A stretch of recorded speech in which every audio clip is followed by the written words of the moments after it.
monde, bienvenue sur ma chaîne. Si vous êtes nouveau sur ma chaîne, je me présente, je m'appelle Lana et je suis une styliste coloriste.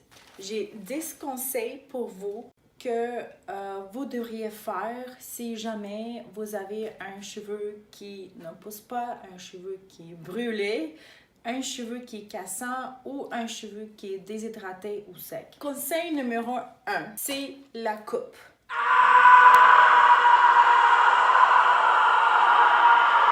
C'est très important de faire les coupes parce qu'une fois que votre cheveu était endommagé, par exemple un cheveu qui était brûlé, ou si votre cheveu, vous remarquez qu'après un certain temps, il arrête de pousser, ben cela veut dire que c'est le temps de le couper.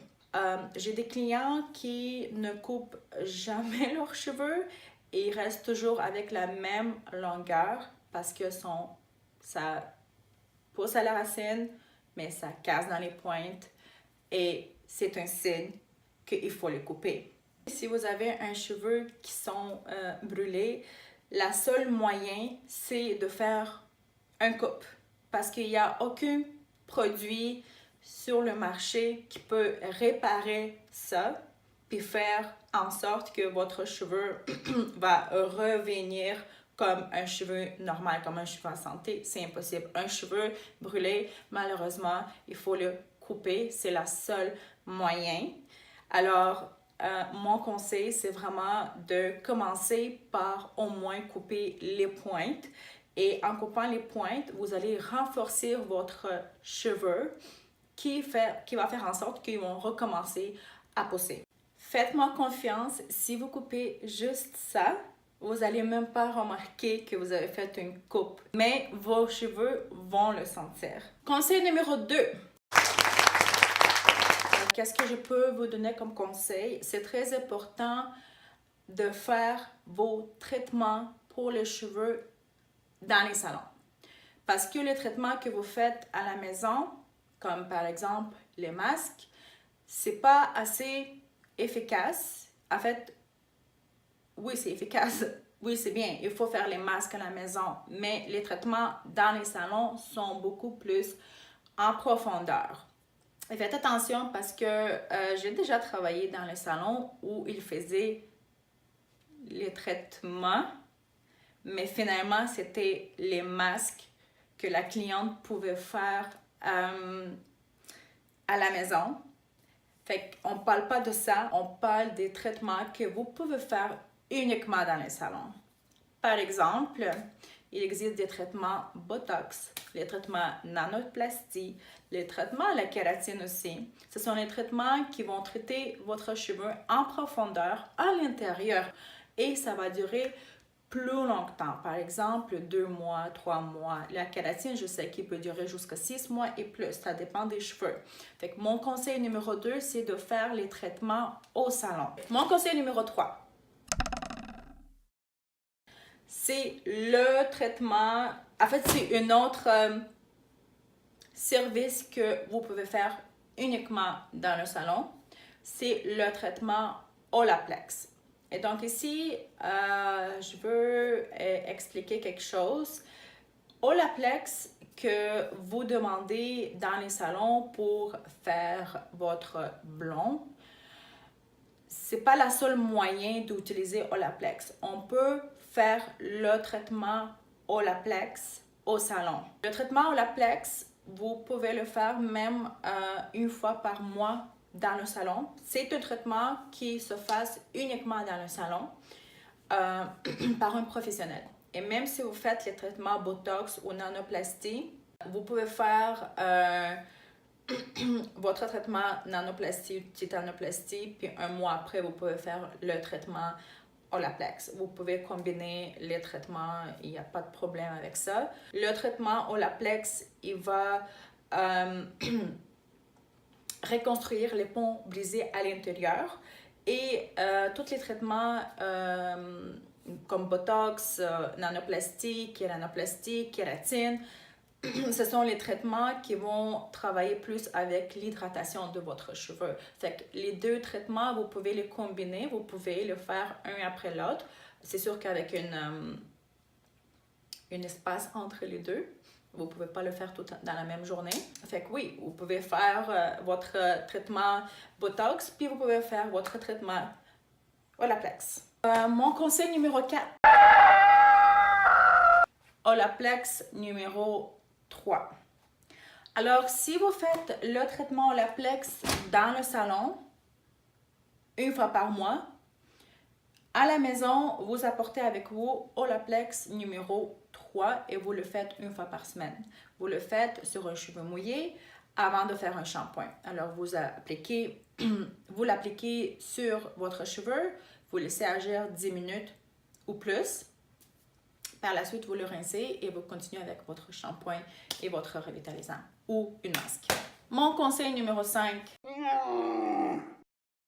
ça va être les shampoings Olaplex. Alors, Olaplex a sorti avec un shampoing puis un revitalisant et on les appelle Olaplex numéro 4, ce qui est shampoing, et Olaplex numéro 5, ça c'est un revitalisant. Si vous êtes la personne qui utilise les traitements comme Botox, les traitements comme kératine, et etc. Il y en a plein de traitements aujourd'hui qui sont à la base de la kératine pour hydrater votre cheveu. Alors, vous savez bien que vous ne pouvez pas utiliser les shampoings qui contiennent le sulfate ou sodium. Alors, le shampoing Olaplex va être le shampoing idéal pour les gens qui utilisent ces traitements-là parce que, justement, il ne contient pas, il est sans parabènes, sans sulfate, sans sodium, il est 100% vegan. Fait que si, en plus, si vous êtes vegan et vous utilisez les produits vegan, ben, Olaplex, ça serait la solution pour vous. Numéro 6. J'ai un autre produit à vous conseiller, c'est le masque de Profiber qui est fait par L'Oréal. Et si vous avez un cheveu déshydraté, cassant, qui a besoin d'être réparé à l'intérieur, c'est celle de Recover. Recover, c'est un masque qui va reconstruire à l'intérieur, qui va traiter votre cheveu et qui va l'hydrater. Attention, si vous avez les cheveux qui s'alourdissent très facilement, ce masque n'est pas pour vous parce que vous allez sentir un cheveu alourdi. Mais si votre cheveu a besoin de l'hydratation, c'est le masque à utiliser. Numéro 7, on est rendu à une étape où on veut faire la mise en pli à notre cheveu. Fait qu'au moment que vous avez fini avec votre Olaplex 3, votre Olaplex 4 et 5 ou votre masque, attention, beaucoup de mes clients pensent qu'après avoir fait une masque, il faut finir par un revitalisant, mais quand vous faites une masque, vous n'avez pas besoin d'un revitalisant, puis le contraire. Quand vous faites un revitalisant, vous n'avez pas besoin d'un masque. Fait que c'est une ou l'autre. Alors, une fois que vous avez fini avec votre Olaplex 3, avec votre Olaplex 4 et votre Olaplex 5 ou masque ou numéro 5 Olaplex, vous êtes rendu, vous rincez vos cheveux, vous êtes rendu avec un cheveu qui est propre, nettoyé et préparé à faire une mise en pli. J'ai travaillé avec les produits de Kerastase, puis j'ai tombé en amour avec les produits Kerastase. Je les aime beaucoup. Le produit à conseiller pour une protection en chaleur, c'est Cima Thermique de Kerastase. Vous l'appliquez sur un cheveu qui est propre, humide, avant de faire votre mise en pli. On est rendu numéro 8. Numéro 8, je vais vous conseiller l'huile pour les cheveux que vous pouvez utiliser même après avoir appliqué protection chaleur. Je préfère utiliser les huiles sur un cheveu mouillé et pas sur un cheveu sec parce que je trouve qu'un cheveu mouillé, il observe mieux les produits. Et quand on utilise l'huile sur un cheveu sec, je trouve que l'huile reste sur la surface et ça ne donne pas le même effet. Alors, je préfère toujours utiliser mon huile sur un cheveu mouillé. Encore une fois, ça va être dans les produits Kerastase, puis l'huile dans les Kerastase, ça s'appelle Elixir Ultime. Oui, c'est Elixir Ultime. Pour être honnête, dans Kerastase, j'ai pas de préférence dans les huiles parce que je les ai toutes aimées. Mais vu qu'il faut que j'ai fait un choix, je vais choisir laquelle je vais choisir. Oléocomplexe. Numéro 9, ça va être le produit qui est fait spécialement pour les pointes. Et c'est un autre produit de Kerastase. Il s'appelle Touche Perfection. Touche Perfection, on l'applique uniquement sur les pointes après avoir fait la mise en pli. Et cette crème-là, c'est pour hydrater les cheveux. Dans le fond, avec ce produit, l'hydratation va rester pour les prochains 3 jours. Fait qu'il va continuer à garder l'hydratation. Fait que pour un cheveu qui est cassant, pour un cheveu qui ne pousse pas, pour un cheveu qui était brûlé puis vous ne voulez pas le faire couper, mais il faut le faire couper, je conseille ce produit-là pour vos pointes. Après avoir fait votre mise en pli, ça va être comme une touche finale dans le fond.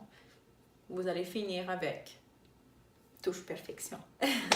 Ça va faire une différence dans votre mise en pli. Et on est rendu aux étapes finales.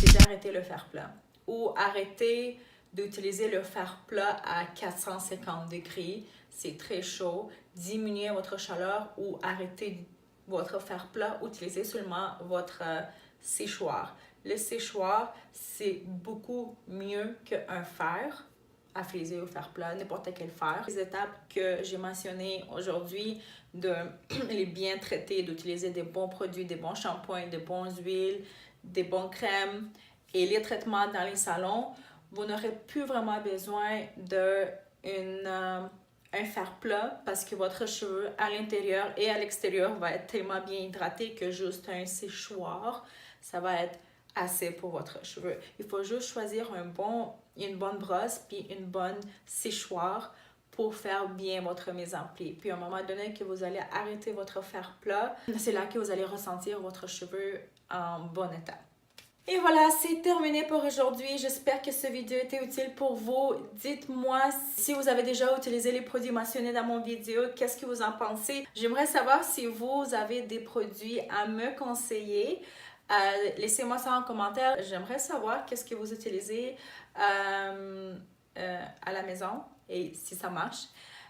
Et moi, je vous souhaite une excellente journée et je vous vois dans la prochaine vidéo. Bye!